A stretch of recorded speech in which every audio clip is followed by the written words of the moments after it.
get out of the way and introduce to you Anita Payden Shearer and let her tell you about her book. Thank you. Thank you, Jim. Well, I've had a lot of introductions over the years, but I don't believe I've had one quite as nice as that one. So there you go. It's an honor to be here with you today, and in true Payden fashion, I've prepared a story for you. Y'all know that we love to tell stories, so today you're going to get a story. I recall the back seat of that Pontiac Tempest. It was a '67 Pontiac Tempest. My blonde curls were bouncing as I poked my head over the front seat. You can tell what year it was, right? That I could do that. But I poked my head over the front seat, talking a mile a minute about how excited I was about going back to South Carolina to see my cousins and grandparents. The year was 1969, and my daddy had just returned from Vietnam just a few months before. We were traveling home from our most recent Army assignment in Chicago, Illinois, back to the farm to see my cousins and grandparents, and I was so excited. My father chimed in on my excitement, and that's when he said something that I never forgot. He said, "You know, Anita, friends are great, but this is family, and family's different. The bonds of family, our cousin connections. It's why you came today, to maintain our connections, to honor our traditions, to remember our heritage. Every year at this reunion, we sing, 'Blessed be the tie that binds.' And there is definitely a tie that binds. In this room, there are some I know well, some I see only once a year, some of you I've never met. Yet with each and every one of you, I share a bond.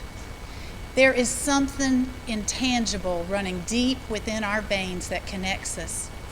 It is family, it is heritage, it is different. It is a critical part of who we are, because who we are has a lot to do with where we came from. Many a speech has been given at this reunion on Scottish and Irish history, and y'all have sat through a lot of them, right? But this year, for this talk, I wanted to do something a little bit different. I wanted to know more about the people themselves. What were they like? What was the character traits of our ancestors? What molded and shaped their personalities? What of their character attributes remain with you and I today? For this information, I turned to a book that should be required reading for every single person in this room. The book is called Born Fighting: How the Scots-Irish Shaped America. It was published in 2004 by Jim Webb, former Secretary of the Navy and U.S. Senator from Virginia. Descended from a strong Scots-Irish heritage, Jim offers an extensive, entertaining, and thoughtful perspective on the journey of the Scots-Irish through the centuries, from Scotland to Ireland to America, and he discusses our present-day impact on American culture and politics. Now, I will pause and note, I thought this was interesting. He prefers the term Scots-Irish instead of the more traditional Scotch-Irish, because he says, in his words, Scotch is a whiskey, not a people. Okay, so now that we've got that straight, Jim Webb offers us this interesting description of the Scots-Irish in America when he says, "Who are we? We are the molten core at the very center of the unbridled, raw, rebellious spirit of America. We helped build this nation from the bottom up. We face the world on our feet and not on our knees. We were born fighting, and if the cause is right, we will never retreat." Yep. You need to read the book, okay? Because I can't talk about it all today, or you would be sitting there in those hard wooden pews for hours like our ancestors did on all those long ago Sunday mornings and afternoons. And we are not doing that today, in case you were concerned. So what I want to ask today is, who are we? Where did we come from? What made us into the people we are today? I came from the bond of Joe Walter Payton and Patricia Ann Revison. I'm so thrilled they're here today. But it runs deeper than that. I came from a band of wanderers who roamed the hills and valleys of Central Europe more than 2,000 years ago. So did you. We are the descendants of those Celtic wanderers, that tough, tribal, untamed people who were loyal to a fault and loved a good fight. They were strong and powerful, yet completely unwilling to submit to any type of centralized authority. You couldn't civilize their culture because their desire for freedom and independence was so strong they wouldn't be organized under any form of government. Their loyalties were tribal, clan-like. They had their leaders in battle, pledging their allegiance to the leader as long as they believed in his values. They fought with the leader, alongside the leader, but not necessarily for the leader. It was more of an allegiance, an alliance, a mutual respect between the leader and his men. Still, their staunch refusal to be organized ended up being their ultimate power downfall, and their untamed urge to wander pushed them further and further up the continent, eventually crossing the waters into Britannia, inching northward with every new generation, always seeking new ground, a new challenge, freedom from those who sought control. Ever northward they pushed, the land becoming more harsh, more rugged, just like this people, until they finally ran out of land. And still they didn't stop, crossing back and forth on sea bridges into the surrounding islands and the landmass that is now Ireland. This band of nomads had nowhere left to go, so they stayed and forged a life out of the rough places that were left for them. They would not be tamed, and they would not submit to those who tried to conquer them. So fierce was their fighting spirit that Rome finally just gave up on them, sealing them off by building Hadrian's Wall. It's a 73-mile stone barricade, 15 feet high and 10 feet deep, that spanned the narrow neck of the island. That was okay by our ancestors because they just wanted to be left alone anyway. Below Hadrian's Wall, okay, so south of Hadrian's Wall, the land became Anglo-Saxon and Norman. Highly structured, top-down organized, with the monarchy to lead them and an aristocratic military caste system to keep the population in line. England's feudal economy didn't offer much upward mobility for the common man, but there was food, shelter, and warmth. But above Hadrian's Wall, the situation was quite different. The people remained tribal, Celtic, a melting pot of 4 different tribes who inhabited the region. They formed a bottom-up culture, a democratic approach that valued freedom and independence, and they extremely valued individualism, personal honor, and loyalty to the tribe. Kinship mattered a lot, as did military strength. These were people who loved to assimilate their neighbors. In true Celtic fashion, they mixed and mingled to form alliances. The land was harsh and unyielding, offering only a subsistence living. These were a people who loved a good fight.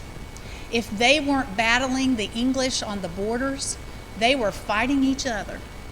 Highlanders versus lowlanders, clan versus clan, stealing each other's livestock, making alliances when it suited their purposes. Centuries passed and very little changed. Scotland remained a harsh, rugged, lawless place. Allegiances came and went, but the clans continued, and so did the conflict. To study Scottish history is to study conflict. There was conflict over land and property, conflict over power, who would rule and how, conflict over religion. Rome may have given up pursuit of the people beyond Hadrian's Wall, but the Anglo-Saxons that followed never would. For centuries, there was constant war with the English, sometimes full-on onslaughts of aggression, often brutal massacres of men, women, and children, laying waste to everything in their path. Just as an example, the Scottish Wars for Independence lasted nearly 1,000 years and multiple generations. There may have been an end to a break in the all-out wars, but there was never an end to the constant skirmishes over the borders, and the Scottish lowlands became the battlefront. No small wonder that two of Scotland's greatest war heroes, William Wallace, also known as Braveheart, and Robert the Bruce, descended from the ranks of the lowlanders. England was forever bent on taming the tiger that was Scotland, and Scotland was a tiger that just wouldn't be tamed. These were men who were born fighting. They never knew anything else. Scottish culture was based on military strength and prowess. There's a reason why some of the world's greatest warriors originated from Scottish roots. They had lots of practice. Okay. Catholicism entered Scotland from Ireland in the 6th century, but it never fully took hold. While the Scots were a spiritual sort, true to their Celtic roots, they never fully embraced the Roman Catholic Church. As the centuries passed, church corruption ran rampant. Watching the church get richer while the common man starved did not set well with the average Scot and his personal code of loyalty, fairness, and honor. When the Protestant Reformation came along, Scotland was ripe for the picking. They embraced the Calvinist doctrine with a fervor unmatched anywhere in the world. Soon, to be a Scot was to be a Presbyterian. The people loved that the church was always based on that no man stood between them and God. No intermediary was necessary. The representative style of church government fit their democratic values to a T. Presbyterianism was all about accepting personal responsibility for one's own actions, and the Scot could easily get behind that. Scotland embraced Calvinism with just a wholehearted acceptance, and the English hated it with a passion. England was Anglican, with the king as the head of the church, and no other view would be tolerated. The Scottish tiger the English tried to tame in those early centuries grew only more ferocious when Calvinism was added to the mix, and the fight was on in earnest. If there was conflict with the English, conflict over religion, then there was conflict with the land itself. The clan structure remained strong, with the chief of the clan owning the land and the clan members living as tenants and working the land. The problem was that it was downright rocky ground, not suitable for agriculture.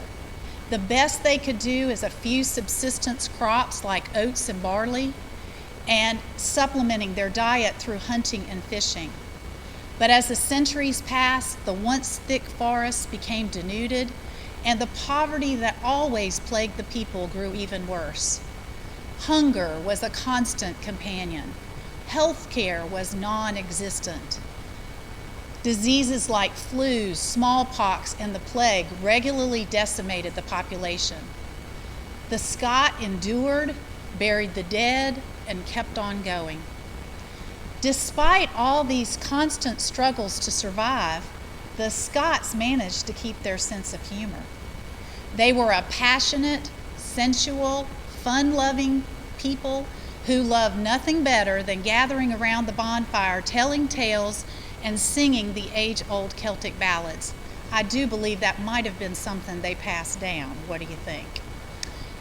These were people who were made from stern stock, prone to games of physical competition, willing to fight at the drop of a hat, yet easily moved to tears by the sentimental lyrics of a favorite song. So where were the Paydens in all of this? Well, exact records are non-existent, but our best information points to our clan originating in the Scottish lowlands near Sorn, Ayrshire, or possibly Prestonpans near the Firth of Forth. We know that we were lowlanders because these are the Scots that migrated to Ireland in droves in the 1600s. It was a rough place, the land that was Scotland, a hard place to forge a life. That rough place made its people tough. They were stern, fierce, self-reliant, independent, argumentative, stubborn, and above all, resilient. Courage, duty, and honor formed the code they lived and died by. With the Calvinist doctrine and the Presbyterian Church, faith became the foundation on which they stood. Eventually, poverty, religious persecution, desperate economic times, mixed with that incessant penchant for wandering and that inbred refusal to be controlled. And somewhere along the way, our Payden kin set their sights on new land, fixing their gaze on the rocky shores of the Ulster plantation. If Scotland had been the tiger that the English so desperately wanted to tame, they were even more brutal in dealing with the tiger's brother in Roman Catholic Ireland.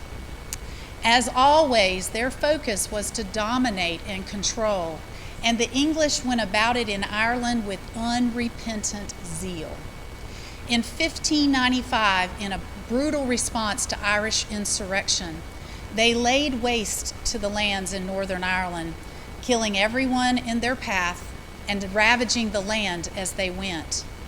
The land now cleared, they set about controlling the Irish Catholics by colonizing the region with British Protestants, primary among them Presbyterians from the Scottish lowlands.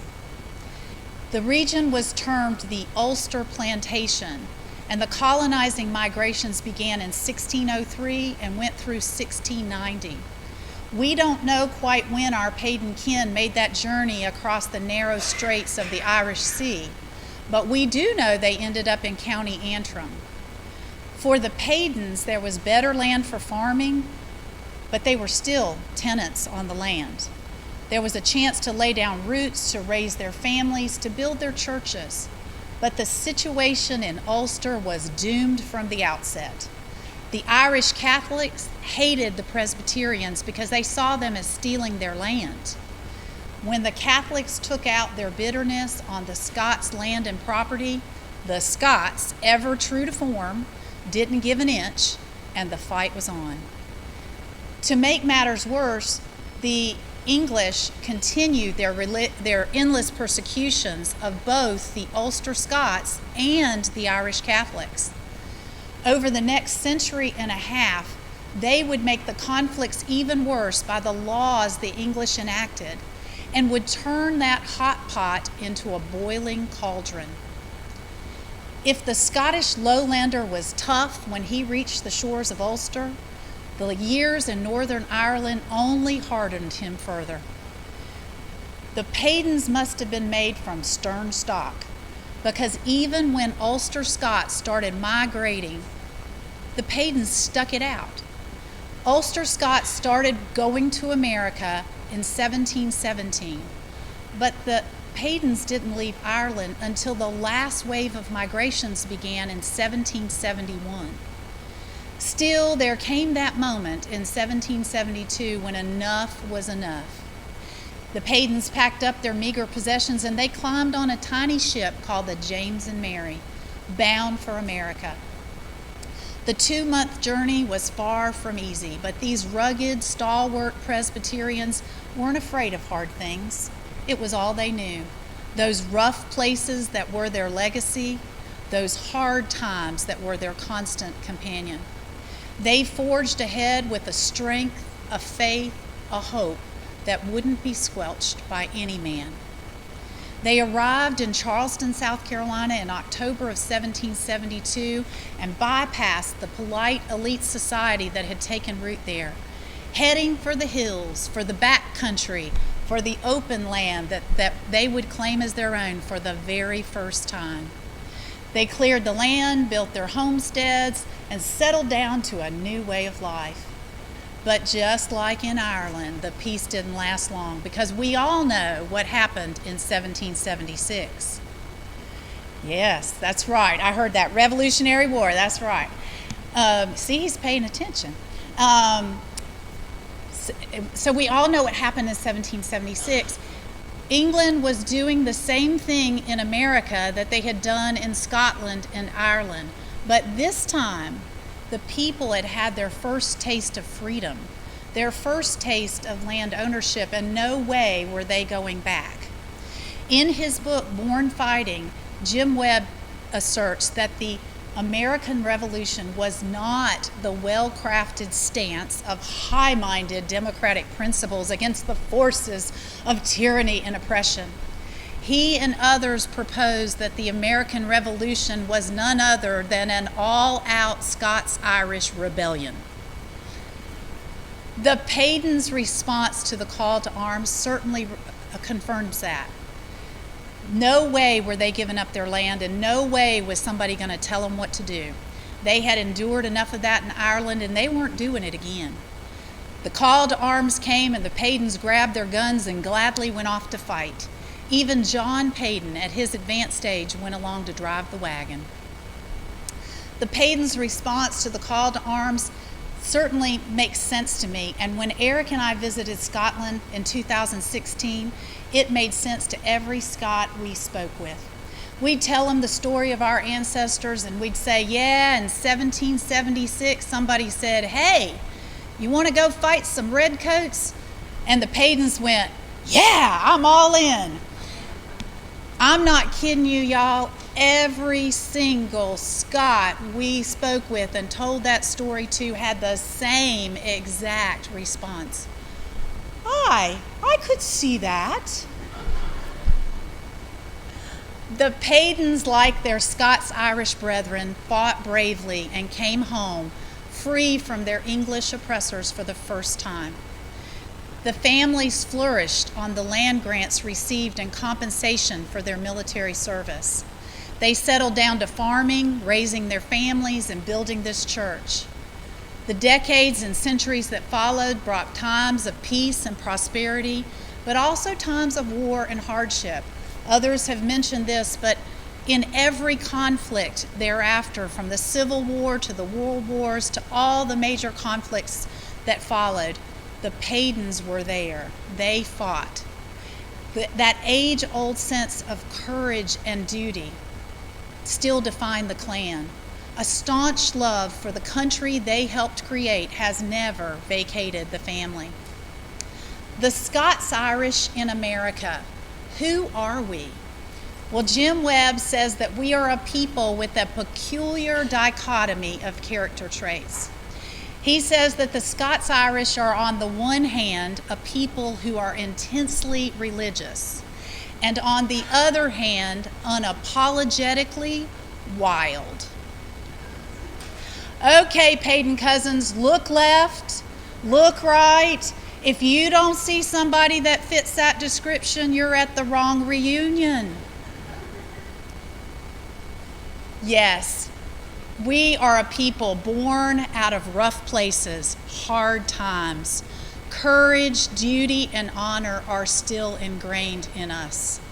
We believe in law and order, but we still don't quite trust the government, perhaps with good reason. We are a people whose hard times made us tough. We are strong, brave, self-reliant, resilient, determined, persistent, argumentative, perhaps maybe notoriously argumentative, and stubborn to a fault. The one thing you cannot do is tell us what to do. Does that sound familiar? Yes, it does to my husband. Yeah, there you go. In the early days of our marriage, my husband once said to me, "You know what, Anita? Nothing's a good idea unless it's your idea." And you know what my response was? Well, yeah. Yep, he had me pegged, but don't you worry, he may be a Yankee born in Binghamton, New York, but in true Celtic fashion, we have assimilated him. He is one of us now. It turns out that there is some Scots-Irish blood running through his family tree, so it is quite fitting that we have brought him into the clan. Indeed, we are a people born of rough places, hard times, a people who overcame, who conquered, who persevered. Our lives today are far from the lives of our ancestors. We have traded rocks and streams for dishwashers and washing machines. We have traded plows and hoes for electricity and computers and widescreen TVs. We even have air conditioning. We even have the audacity to complain about the work of going to the grocery store. Yep. Our lives are easy by comparison, and still we have our rough places. Still we have our hard times. I found my rough place in a dimly lit exam room. I found my hard time when the doctor hurled 4 words at me that I will never forget. You are legally blind. I was 33 years old. I had a 2-year-old little boy at home and a husband to take care of. I was a cardiology nurse with my whole career in front of me, and I was devastated. All my dreams went up in smoke. I thought my life was over. In that moment, I was faced with a choice our ancestors faced countless times before. The choice to give up or go on. The choice to dive into that deep pit of despair and stay there, or forge on forward in faith. Cousins, you know the choice I made. It's the choice our ancestors made. It was the choice to forge ahead. It's the choice to stand and fight. Many years after that awful moment in the doctor's office, I came across a verse in Isaiah. I often say I stumbled across it, but that's not really true. There's a whole story about it. It's a powerful moment in my journey, and it's a long story that I won't share with you today because y'all have sat long enough in those hard wooden pews. Okay? All right, thank you. Yes. I'm about done. Don't worry, about done. What I will share with you is the scripture. It is Isaiah 42:16. And I share the scripture because I think it is a verse that applies to our family, to the journey of our ancestors, and to the journey that you and I face today. Again, the verse is Isaiah 42:16, and it reads, "I will lead the blind in ways they have not known. Down unfamiliar paths I will guide them. I will turn the darkness into light before them and make the rough places smooth." God led our ancestors in ways they had not known. Down unfamiliar paths, He guided them. He turned the darkness into light before them and made their rough places smooth. The Paydens of yesteryear knew that to be true. And I pray that you and I can hang on to the principles, the morals, ethics, and values that our forefathers and mothers knew to be true. Life will be full of rough places, hard times. But no matter what hard roads we must travel in this life, God walks by our side. When we place our trust in Him, God can and He will make the rough places smooth.